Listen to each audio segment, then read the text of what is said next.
સરોવરના કિનારે એક સંત સાધુની ઝૂંપડી, અને એ સાધુ જે છે એ પોતાના શિષ્યોની સાથે રહે. અને એ સરોવરની કિનારે એક દિવસ સાધુ જે છે એ જપ અને તપ કરવા માટે જાય, સ્નાન કરવા માટે ગયા. એટલે ત્યાં એમણે એક છોકરાને જોયો. આ બનેલી સત્ય ઘટનાની વાત છે વાલા. 14-15 વર્ષનો નાનકડો એવો છોકરો છે. ખાધે પીધે ખાનદાની છે, થોડો શરીરમાં રૂષ્ટ છે. સરોવરના કિનારે એક પથ્થર હતો, એ પથ્થર ઉપર બેઠો છે. એટલે પેલા સંતે આવીને કીધું, બેટા કોણ છો, ક્યાંથી આવ્યો છો, ને અહીંયા કેમ બેઠો છો, તારું નામ શું છે? પ્રશ્ન કર્યા છે. પેલું બાળક કહે છે, બાપજી હું તો આખી પૃથ્વી મારું ઘર, એટલે મારું કોઈ છે નહીં. બીજું હું ક્યાંથી આવ્યો છું, ક્યાં જવાનો છું એ મને ખબર નથી. ત્રીજું મારી આગળ પાછળ કોઈ નથી, એટલે મારું નામ પણ કોઈએ પાડ્યું નથી. પણ હા, લોકો મને અઢિયો કઈને બોલાવે છે. એટલે અઢિયો કઈ એવા નામ હોતા હશે? તો કે હા મહારાજ, અઢિયો કઈને બોલાવે. કેમ? તો કે મારે સવાર પડે અને સાંજે હું ત્યાં સુધી 2.5 શેર આટાની બાટી બનાવવાની, એના પ્રમાણમાં શાક ને બાકીના જે પકવાનો મળે એ ભેગા કરવાના, અને એટલું ખાઈ અને મારું જીવન નિર્વાહન કરું છું. લોકો મને અઢિયો કહે છે, કારણ કે હું 2.5 શેર આટાની રોજ બાટી ખાઉં છું. એટલે મહારાજને એમ થયું કે જો આની આગળ પાછળ કોઈ નથી, તો જેનું કોઈ ન હોય એનો ભગવાન હોય. હાલ મારા આશ્રમમાં રહેવાનું, તારે અહીંયા મારા આશ્રમમાં રહેજે, રોજ ભગવાનના નામ ભજન કરજે, અને તારે જે પણ ખાવું પીવું હોય તો આપણે ત્યાં અખંડ ભંડાર ભર્યા છે, તમે તારે ખાઈ પીને આનંદ કરજે. ઠીક છે મહારાજ, પણ શરત એક કે રોજે મારે 2.5 શેર આટો જોઈશે ને જોઈશે. એમાં હું અઢિયો કે કોમ્પ્રોમાઇઝ નહીં કરું, એમાં હું જતું નહીં કરું. ઠીક છે ભાઈ, આપણા ઘેર ઘણું બધું છે, આય તો ખરા એક વાર. ઠીક જય છે. આપણે આવ્યો અઢિયો ગુરુના આશ્રમમાં. એને પછી તો રોજ સવારે પડે ને 2.5 શેર આટો લઈ આવે ને બાટી બનાવે ને એના પ્રકારના જે પણ ભાવતા ભોજન હોય એ બનાવે. અઢિયો ત્યાં જમે અને પોતાનું જીવન નિર્વાહન કરવા લાગ્યો. આનંદ ત્યાં થવા લાગ્યો. હવે તો ચિંતા માટે કોઈને ત્યાં માંગવા જવું ના પડે, કોઈને આગળ હાથ લાંબો ના કરવો પડે. બસ જે ગુરુ આપે છે એના દ્વારા આપણું જીવન ચાલે છે. તો જ્યાં આશ્રમ હતો ત્યાં ગુરુની સેવા કરે, ગુરુના આશ્રમની સેવા કરે, બને એટલા સત્કાર્ય કરે. આમ પોતાનું જીવન ચલાવતા ધીમે ધીમે એક દી બન્યું એવું કે 11નો દિવસ આવ્યો. હવે 11નો દિવસ આવ્યો એટલે ગુરુએ અઢિયાને બોલાવીને કીધું, અઢિયા આજે તારે છે એ વ્રત કરવાનું છે, આજે તારે અપાહ કરવાનો છે. અઢિયો કે બાપુ અપાહ એટલે હું? કારણ કે આખી જિંદગી નો કર્યો હોય, એ 15 વર્ષના વાણા વીતી ગયા, એ વર્ષોના વાણા વીત્યા, તેમ છતાં જેને અપા નતો કર્યો એ એમ કે છે બાપજી અપા એટલે હું? એટલે ગુરુ એવું કહે છે કે બેટા આજે 11 છે, આજે ઉપવાસ કરવાનો હોય. અને ઉપવાસમાં કેવું હોય કે આપણે આખો દિવસ કઈ જમવાનું ના હોય, ખાલી થોડું ફરાળ કરી પાણી પી અને ઠાકોરજીની સેવા કરવાની હોય. આને ઉપવાસ કહેવાય. જમવાનું તો કે ના, જમવાનું નહીં. તો બાપુ આપણે વાત શું થઈ હતી જયારે તમે મને અહીંયા લઈને આવ્યા, ત્યારે આપણે શરત રાખી હતી ને કે મારે એવરી ડે 2.5 શેર આટો એના પ્રકારની બાટી જમવા જોઈશે.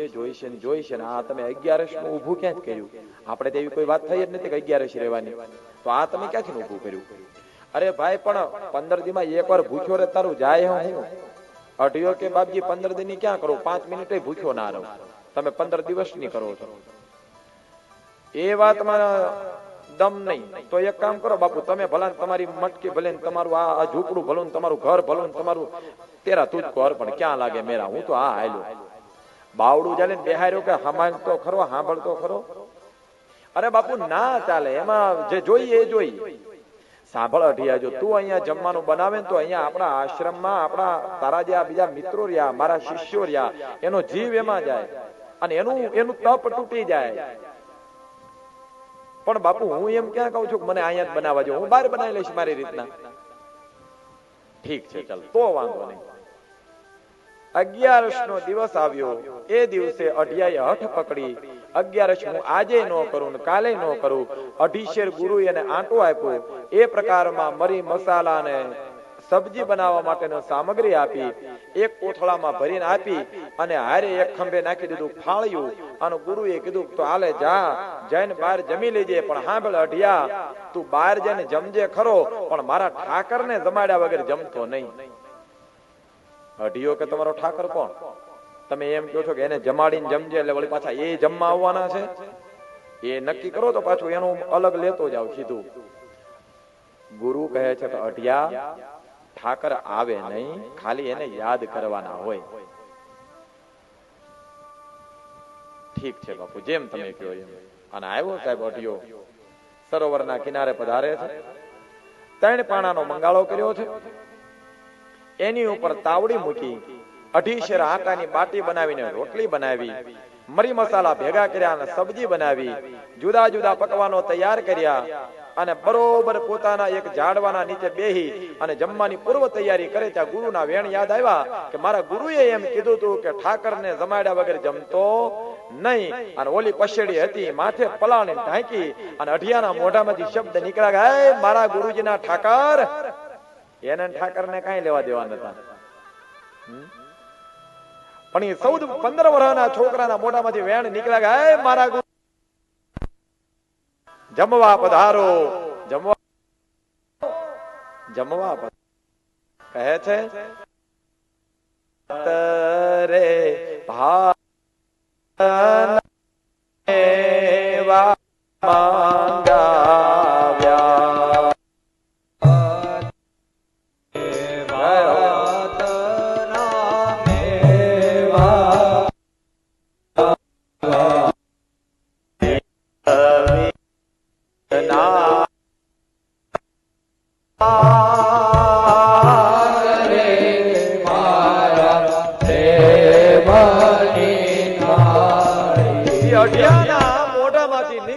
શબ્દ કે મારા ગુરુજીના ઠાકર જમવા પધારો ને ઈ હાથ જે હતો એ અયોધ્યામાં પહોંચ્યો. અને અયોધ્યાના ગાદીપતિ ભગવાન રામચંદ્રના મનમાં થયું કે હા મારો ભગત બોલાવે ને જો હું નો જાઉં તો કાલ ઉઠીને ભગતને ભરોહો ઉઠી જાય. અને ભગવાન રાઘવેન્દ્ર સરકાર ધીમે ધીમે ધીમે ધીમે અયોધ્યામાંથી આવવા માટે નીકળ્યા છે. સામે જગદંબા જાનકી મળ્યા. બાપજી આ 12 વાગ્યાનું ટાણું થયું, કઈ બાજુ? તો કે મને મારો ભગત જમવા બોલાવે છે, હું જમવા માટે જાઉં. મારો અઢિયો મને જમવા બોલાવે છે, હું જમવા માટે જાઉં છું. જાનકીજી કહે છે પ્રભુ મને લેતા જાવ. ભગવાન કે એકની વ્યવસ્થા છે, તમને ત્યાં લઈ જાવ તો હું ભૂખ્યો રહું, તમે ભૂખ્યા રહે. એટલે તમે અહીંયા ને અહીંયા રહો, હું આવું હમણાં જમીન. તો કે ઘરે બનાવ્યું એ તમે તમારી રીતે ચલાવી દો, બાકી હું જમવા જાઉં. ઠીક છે પ્રભુ, જાઓ. અઢિયાની આંખો બંધ છે, મોઢામાંથી શબ્દ નીકળે છે, ગુરુજીના ઠાકર પધારજો. અને આકાશમાંથી વીજળી પડે અને જેમ આખી પૃથ્વી જળહલિત કરી નાખે એમ મારા રાઘવેન્દ્ર સરકાર અઢિયાની આગળ આવીને બેહી ગયા. ઓલી પછેડી ઢાંકી હતી, પછેડી આગી કરી અને બધા એક એક કોળિયો જમવા. વાહ અઢિયા, વાહ અઢિયા. અયોધ્યામાં બધું છે પણ આવો મીઠો રોટલો ન્યા નથી, એટલે આ ઠાકર અહીંયા ભૂલો પડ્યો. અને બધા બધું જમવાના. અઢિયાએ આંખ ખોલી, ત્યાં અડધી થાળી સાફ અને અડધી થાળી સાફ થઈ ગઈ. એમાં અઢિયાએ આંખ ખોલીને સામે ભગવાન જમે. હવે એને ખબર નહીં કે ભગવાન છે. તરત જ અઢિયાએ પૂછ્યું, એ ભાઈ, ઓ મહારાજ, કોણ? ભગવાન જમતા જમતા કે તારા ગુરુજીનો ઠાકર. એમ ક્યાંથી આવ્યા? શેઠેથી સીતારામ. તો ગુરુજી તો એમ કહેતા હતા કે ખાલી યાદ કરવાના હોય, આવે નહીં. ભગવાન કે બોલાવો કદાચ હારા ભાવથી તો આવીએ તે હશે. ભલે આવ્યા, ઘરે રોટલા ઘડવા વાળા નથી, હે અહીંયા કોકનું જમો, ઘરે છે રોટલા ઘડવા વાળા? ભગવાન કે હા છે ને, બનાવીને તૈયાર હતું, પણ તારો ભાવ એવો હતો ને. હું ભાવની વાત કરું છું, હજુ યાદ રાખજો. હું આ ભાવની યાદ નથી કરતો, હું તો મારા તમારા હૃદયની અંદર કેવો ભાવ હોય એ કહું છું. તે મને ભાવથી બોલાવ્યો, જો હું નો આવું તો હું ભગવાન શેનો કહેવા આવું. અને ભગવાને એની પર કૃપા કરી, જમી ગયા. અઢિયાના ભાગમાં એક પણ કોળિયો નો રહેવા દીધો. ભગવાન એમ કહેવાય છે કે આંગળા ચાટી ચાટીને ખાઈ ગયા. અઢિયાએ ઠામડા ઉટક્યા, ઠેલો ખભે નાખ્યો, આવીને ગુરુજીની પાસે મૂક્યો અને મૂકીને તરત જ ગુરુજીને ઠપકો આપે છે કે હે ગુરુ, તમારે કહેવાય તો ખરા કે તમારો ઠાકર આવશે. એમ તમે તો ના પાડતા હતા, તમે એમ કહેતા હતા કે મારો ઠાકર નો આવે. આવ્યા, અને આવ્યા તો ખરા, પણ જમી ગયા. અને જમાય કેવું, હાવ સુપડા સાફ, કાંઈ એક કોળિયો વાહે નો રહેવા દીધો. ગુરુજીને એમ થયું કે આ માથે તોળા આવ્યા અને ભજી ભજી તૂટી ગયા, મને ભગવાન નથી મળ્યો, તો આને હું એક આવકારે કઈ મળતો હશે. નક્કી કોઈક વગડામાં એનો ભાઈબંધ ભેગો થઈ ગયો હોય, એનો ભેરું ભેગો થઈ ગયો હોય, અને બેને હારે જમવામાં ઓછું પડ્યું હોય તો અઢિયો રાડ્યું નાખતો હોય. અરે અઢિયા ચિંતા ન કર, આવતી 11 જયારે આવે ત્યારે તમ તારે તું 2 ગણું લઈ જાય. ધીમે ધીમે ધીમે ધીમે દિવસો વ્યતીત થયા છે. આ બાજુ અઢિયો જે છે એ પાછે 11 નો દી આવ્યો એટલે ગુરુ કે 11 રહીશ. અઢિયો કે બાપજી 11 નથી રહેવાની, તમે મને 5 શેર આટો આપો, 2.5 શેર મારો ને 2.5 શેર તમારા ઠાકરનો, અને મને દાવજો મારા કામે. અને લીધું પાછું અઢીએ હતું એનું પાછું સમિયાણું લઈને આવ્યો પાછો વગડામાં, 3 પાણાનો મંગાળો કરીને મૂકી તાવડી. અને આ તો તાવડી દાંત કાઢે. હું કામ દાંત કાઢે? કારણ કે રામ જમવા આવવાના હતા, મારો રાઘવ જમવા આવવાના હતા. એમ થોડું હાલે? ઈ બાટી બનાવીને નાખ્યા તાવડી ની અંદર, અને ઈ તપેલી તાવડીમાં ઈ જે રોટલી પણ ફૂલાણી, ઈ ફૂલાય હું કામ ગઈ? મારો રામ મને જમવાનો છે. આના માટે એને હવે આનંદ વિભોર થવા લાગી છે. આર પાછી બધી સામગ્રી બધા પકવાનો તૈયાર કરીને માથે ઢાંકી પછડીને પાછો મોઢાના શબ્દો વેણ નીકળ્યા છે. હે મારા ગુરુજીના ઠાકર, જમવા પધારો, જમવા પધારો, જમવા પધારો. આ ભાત રે ભાત નામે મંગાવ્યા, ભાત રે ભાત નામે મંગાવ્યા, અને વિધ વિધ ના પકવાન રે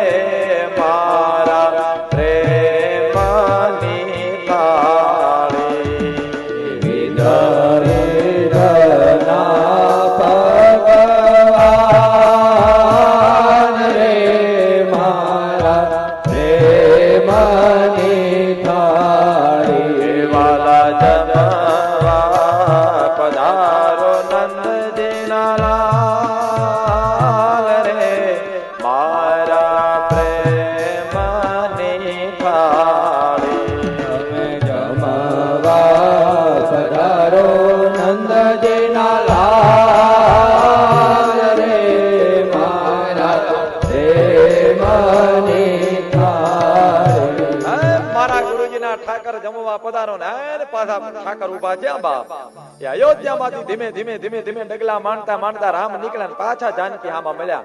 પ્રભુ ગઈ 11 ગયા હતા, વળી પાછા આ 11 ક્યાં ઉપડ્યા? કે જમવા જાવ, મને લેતા જાવ. ગઈ 11 એકલા ગયા હતા, અને હવે જો મને નો લઈ જાવ તો હું વહી જાવ જનક રાજાને ઘરે, મારા પપ્પાને ઘરે. ભગવાન રામ કહે છે જો જાનકી આવો ખરા, પણ જમી લેવાનું, કારણ કે જે જમાડવા વાળો છે ને થોડો ગુસ્સા વાળો છે. ક્યારેક કદાચ ગુસ્સામાં કઈક બોલી જાય તો તમારે સામે બોલવાનું નહીં, તમારે થોડું સહન કરી લેવાનું. અને હા, એ તમને કહી દો, આજે તમારા રસોડામાં રજા, હે ને? આજે રસોડામાં રજા, તમે તમારે ત્યાં તમે જમી લેજો, મારી જોડે આવો. અને જગદંબા જાનકી ભગવાન રાઘવેન્દ્ર સરકાર સાથે જ્યાં અયોધ્યાના અધિપતિ જે છે એ પોતે પોતાનો અવધ સામ્રાજ્ય મૂકીને અઢિયાની પાસે વનવગડામાં ભોજન કરવા માટે પધારે છે. આ બાજુ અઢિયાની આંખું બંધ અને પછેડી હટી, અને પરમાત્માએ જોયું કે વાહ તૈયાર જ છે. મીડ્યા જગદંબા જાનકી કે ઝપટ કરો, હવે આમાં રાહ ના જોવાની હોય. નમઃ પાર્વતી ની બધું આપણે ઘરે બોલી લેશું. મીડ્યા જમવા. અને અઢિયાએ આંખ ખોલીને સામે ભગવાન રામ ને જગદંબા જાનકી ને જોયા એટલે તરત જ ભગવાન રામ ને કહે, ભાઈ ઓ બાપજી, તમે તો સમજ્યા ગુરુજીના ઠાકર, પણ આ બાજુમાં કોણ છે?